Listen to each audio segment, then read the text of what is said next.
अस्सलाम वालेकुम स्टूडेंट्स। पिछले वीडियो लेक्चर में हमने एल्गोरिदम को स्टडी किया था। होप सो आप सब ने एल्गोरिदम के टॉपिक को गो थ्रू कर लिया होगा। आज की इस वीडियो में हम फ्लो चार्ट को स्टार्ट करेंगे। फ्लो चार्ट कहते हैं हमारे प्रोग्राम की या एल्गोरिदम की तस्वीरी शक्ल को, यानी कि flow chart is a pictorial representation. जब हम एल्गोरिदम बनाते हैं तो एल्गोरिदम को देखते हुए हम फ्लो चार्ट ड्रा करते हैं। बेसिकली एल्गोरिदम में हमने तमाम स्टेप्स इंग्लिश में लिखे थे, लेकिन अब हमने तमाम स्टेप्स को तस्वीरी शक्ल में लिखना है, यानी एल्गोरिदम को ग्राफिकल वे में रिप्रेजेंट करना है ताकि फ्लो चार्ट को देखते ही प्रोग्राम को आसानी से लिखा जा सके। क्योंकि फ्लो चार्ट तस्वीरी शक्ल में होता है, इसलिए इसको देखना और समझना आसान होता है। तो फ्लो चार्ट की मदद से हम आसानी से एक एल्गोरिदम को प्रोग्राम में तब्दील कर सकते हैं। बेसिकली एक प्रोग्राम हमेशा फ्लो चार्ट को मद्देनजर रख कर ही बनाया जाता है। फ्लो चार्ट को समझना ज़्यादा आसान इसलिए होता है क्योंकि हम ह्यूमंस ग्राफिकल रिप्रेजेंटेशन को नहायत आसानी के साथ जहन नशीन कर लेते हैं। यानी अगर हमारे सामने चंद तस्वीर हों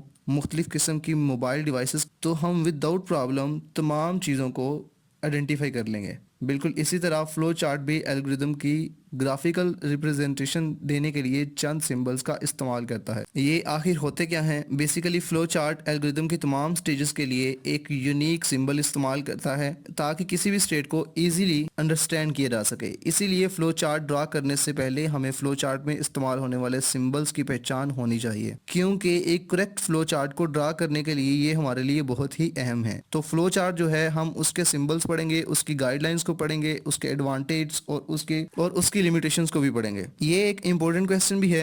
लॉन्ग क्वेश्चन के हवाले से ये बोर्ड एग्जाम में कई बार पूछा जा चुका है। तो पहले हम फ्लो चार्ट सिंबल को देखते हैं। सबसे पहला सिंबल हमारे पास ओवल सिंबल होता है। ये एक रेक्टेंगल नहीं बल्कि एक कर्व शेप सिंबल है।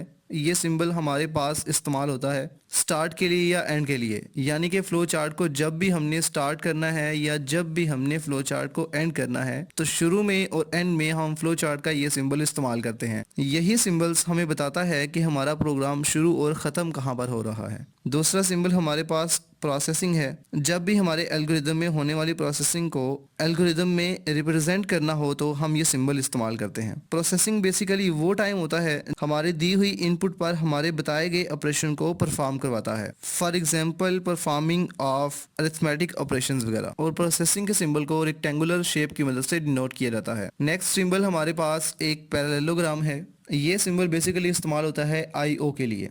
IO means input and output. जब भी प्रोग्राम में कोई इनपुट हो रही हो या कोई आउटपुट मिल रही हो तो इस फेज को फ्लो चार्ट में ज़ाहिर करने के लिए हम पैरेललोग्राम का ये सिंबल इस्तेमाल करते हैं। इसके बाद नेक्स्ट सिंबल जो है उसका नाम डायमंड सिंबल है, और ये सिंबल इस्तेमाल होता है डिसीजन मेकिंग के लिए। बेसिकली इसका मतलब होता है कंडीशन का इस्तेमाल, यानी प्रोग्राम में जहाँ भी कंडीशनल इस्तेमाल होगा वहीं पर हम फ्लो चार्ट डिज़ाइन करते वक्त ये सिंबल इस्तेमाल करेंगे। एक कंडीशन ही एक प्रोग्राम के फ्लो को डिसाइड करती है। फॉर एग्जाम्पल आप अपना FB अकाउंट जब लॉगिन कर रहे होते हैं तो इनपुट के तौर पर आपसे आपका यूज़र नेम और पासवर्ड पूछा जाता है। फिर जब आप अपना यूज़र नेम और अपना पासवर्ड एक इनपुट के तौर पर देते हैं, फेसबुक का प्रोग्राम उसकी प्रोसेसिंग करता है। फिर उसकी प्रोसेसिंग के बाद एक डिसीजन मेकिंग मेथड इस्तेमाल किया जाता है, यानी अगर आपका यूज़र नेम और पासवर्ड अगर करेक्ट होगा तो ही आप लॉगिन कर सकेंगे, अदरवाइज प्रोग्राम का फ्लो तब्दील हो जाएगा तो वो आपको इनकरेक्ट पासवर्ड या इनकरेक्ट यूज़र नेम की तरफ ले जाएगा और दूसरा पेज शो कर देगा और आपको फर्दर आगे प्रोसेस नहीं करने देगा। तो फ्लो चार्ट में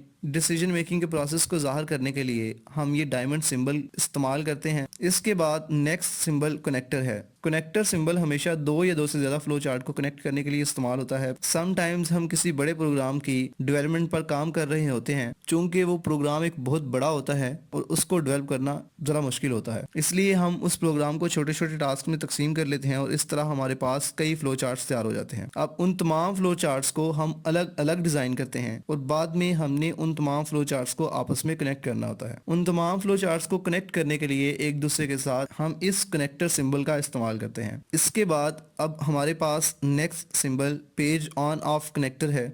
अगर आप एक फ्लो चार्ट ड्रा कर रहे हैं एक पेज के ऊपर और आपका जो फ्लो चार्ट है काफ़ी लेंथी है, यानी वो एक पेज के ऊपर पूरा नहीं आया, अब आपको दूसरे पेज के ऊपर उसका कुछ हिस्सा ड्रा करना पड़ेगा। तो जब आपके पास पेज खत्म हो जाए और आपको अपना बाकी का रिमेनिंग फ्लो चार्ट का पार्ट नेक्स्ट पेज पर ड्रा करना पड़ेगा, ऐसी सूरत हाल में हम कनेक्टर्स का इस्तेमाल करते हैं। ये कनेक्टर्स पेज ऑन या ऑफ कनेक्टर्स कहलाते हैं। जो पहले पेज के फ्लो चार्ट को दूसरे पेज के फ्लो चार्ट के साथ कनेक्ट करते हैं। और याद रखिए ये पेज ऑन ऑफ कनेक्टर पहले पेज के सबसे एंड पे जहाँ पे हमारा फ्लो चार्ट खत्म हो रहा है वहां पे यूज होगा, और नेक्स्ट पेज पे सबसे स्टार्ट पे जहां पे रिमेनिंग फ्लो चार्ट स्टार्ट हो रहा है उसके बिल्कुल स्टार्ट पे हम इसे इस्तेमाल करेंगे। अब नेक्स्ट सिंबल फ्लो लाइंस हैं।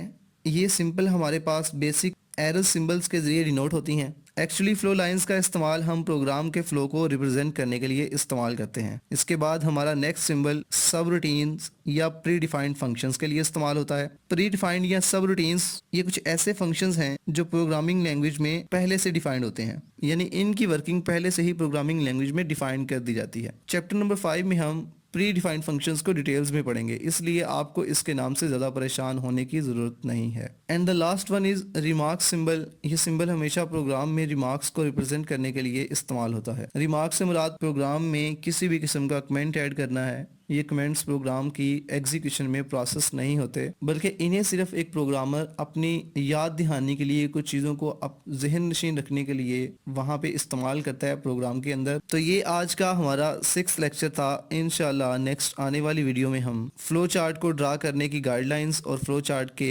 एडवांटेज और लिमिटेशंस को स्टडी करेंगे। आइंदा आने वाली तमाम वीडियोस के साथ कनेक्टेड रहने के लिए आप इस यूट्यूब चैनल को सब्सक्राइब कर लें, ताकि नेक्स्ट आने वाली वीडियोस आपको बआसानी मुयस्सर हों।